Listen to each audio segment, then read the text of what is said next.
አልተዘዋወረችም። ከባለፈው ክፍል የቀጠለ ረብሻ 3 የስልክ ሰው አይደለሁም። ሰው በስልክ 10 ደቂቃ ከሚያወራኝ በአካል ሙሉ ቀን ቢያወራኝ እመርጣለሁ። ባለቤቴ በየቀኑ አንዳንዴ በቀን 2-3 ጊዜ ከአሜሪካ ይደውልና ረጅም ሰዓት ሊያወራኝ ይሞክራል። ቀን፣ ሌሊት፣ ጠዋት፣ ማታ አይልም። ይገባኛል፣ ሚስቱ ነኝ። ሌላ የሚያገኘኝ አማራጭ የለውም። ይናፍቅ ይሆናል፣ ግን ሁሉም ነገር ዞረብኝ። ስልክ አልወድም። ይህን ባህሪዬን የሚያውቅልኝ ሁሉ ያውቃል። ወይ እሷና ስልክ ነው የሚባለው። ሌሊት ከእንቅልፌ መንቃት አልወድም። አባቴ እንኳን እኔ ከተኛው እንዳይቀሰቅሰኝ ቤት ውስጥ በጥፍሩ ነበር የሚራመደው። ረዘም ከተባለ ያውም የስራ ጉዳይ ከሆነ 10 ደቂቃ ካወራው ራስ ምታት ይጀምረኛል። ጓደኞቼ ቴክስት ቢልኩልኝ እመርጣለሁ። የሆነ ጊዜ ባለቤቴ 1 ሰዓት ሙሉ ያወራኝ ቀን ሲዘጋው አለቀስኩ። ስቅስቅ ብዬ አለቀስኩ። ፊቴን የጋለ ጆሮዬን በቀዝቃዛ ፎጣ ሸፍኜ አለቀስኩ።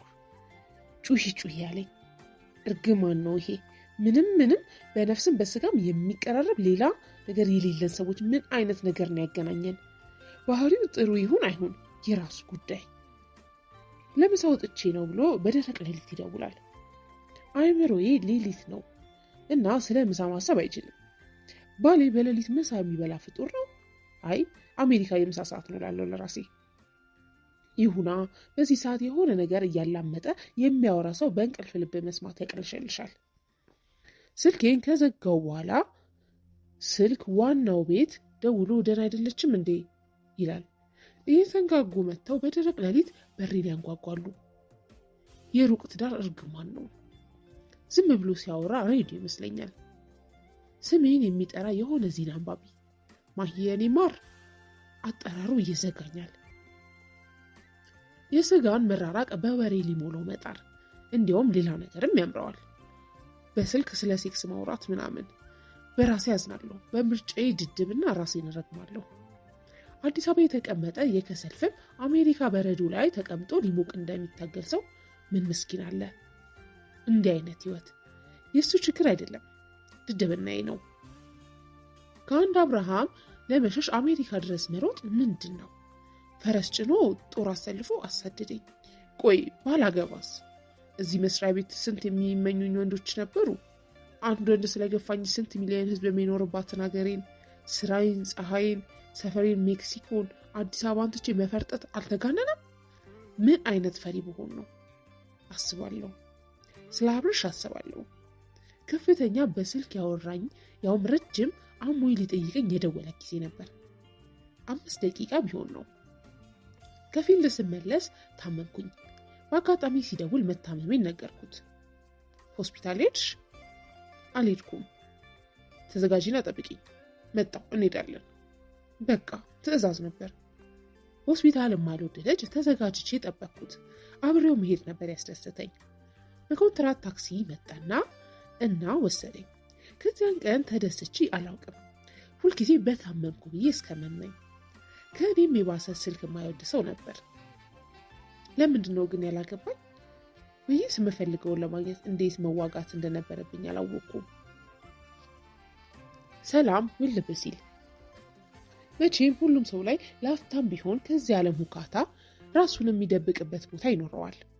ይሄ ደግሞ ከህፃንነታችን የሚጀምር የነፃነት ፍላጎት ሳይሆን አይቀርም።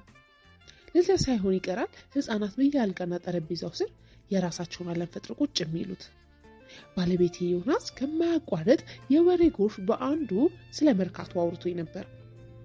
አባቱ ሳይሞቱ በፊት መርካቶ የጣቃ መሸጫ ሱቅ ነበራቸው እና በዚህ የመርካቶ ሁካታ መሃል በእነዚህ የጣቃ ጨርቆች መጋረጃ ነገር ሰርቶ ውስጡ ይደበቅ ነገር ሰላም ይሰማኝ የነበረው በእነዚያ ግርዶሾች ውስጥ ነበር ይላል። ነገሩ የልጅ ዕቃ ጨዋታ ይምሰል እንጂ ስሜቱ ይገባኛል። እነዚያ የጣቃ ግርዶሾች የኮንክሪት ግድግዳ አልነበሩም። እድሜያቸው አጭር ነበር። ወይ ይሸጣሉ አሊያም ተጠቅልለው ይደረድራሉ። ግን ለቅጽበት የሰጡት ሰላም እስካሁን ትዝታ ሆኗል። የአብርሽ ቤት ለእኔ እንደዚያ የጣቃ ግርዶሾች ነበሩ። ለጊዜው እራሴን አድርጉበት ትዝታው የቀረ ግርዶሽ። አብሮነታችን ከምን እንደተሰራ ስላልገባኝ ነበር ዘላለማዊ ካልሆነ ብዬ ችክ አልኩት።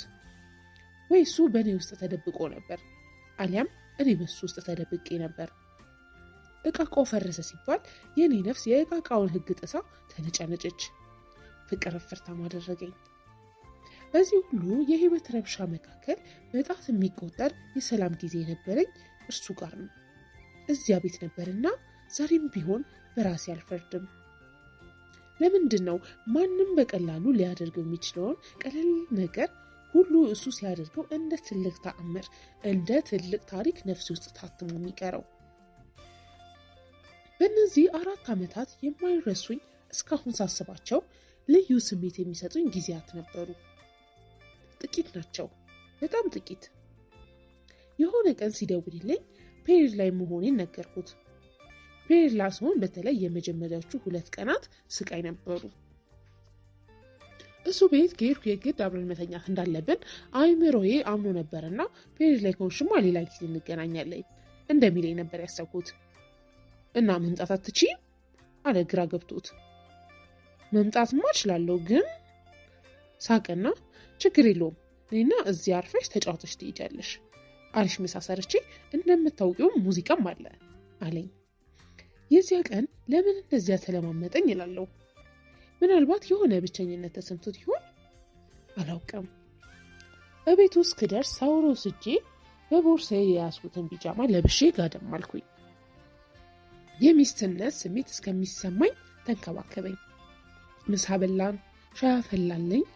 ከዚያ በፊት ህመሜ ጋር ከመታገል ውጭ ምንም አይነት ማስታገሻ መድኃኒት ወስጄ አላውቅም ነበር። ሄዶ አይቡፕሮፊን የሚባል የህመም ማስታገሻ መድኃኒት ገዝቶልኝ መጣ።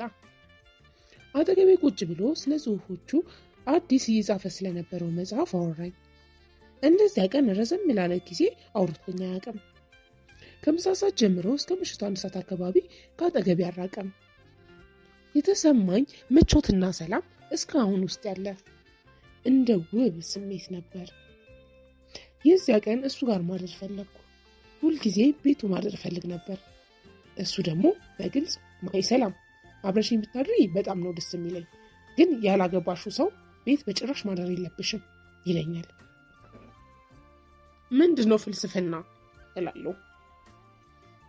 ልትይኝ ትችያለሽ፣ እንዲሁ የግል እምነቴ ነው። ለአንዳንድ ነገሮች ቦታ መተው አለብን። ለምሳሌ ለትዳር አብሮ ማደር ለትዳር መተው ያለበት ነገር ነው የሚል ጽኑ እምነት አለኝ። ቢያንስ ስለ ትዳር ስናስብ ልንጓጓለት የሚገባ ነገር።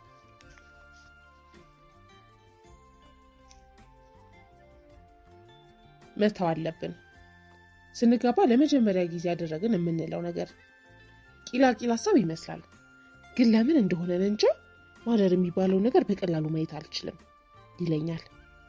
እኔ ግን ቀን አብረን ስንውል ካደረግነው የተለየ ሌሊት የሚፈጠር ምን ተአምር ይኖራል እያሉ ውስጤ በቅሬታ ይሞላል። እሱ ጋር ማደር እፈልግ ነበር። የዚያን ቀን እንደዚያ በሰላሙዬ በኮንትራት ታክሲ ወደ ረብሻዬ ተመለስኩኝ። በ4 ዓመት ቆይታችን አንድም ቀን አብረን አድረን አናውቅም።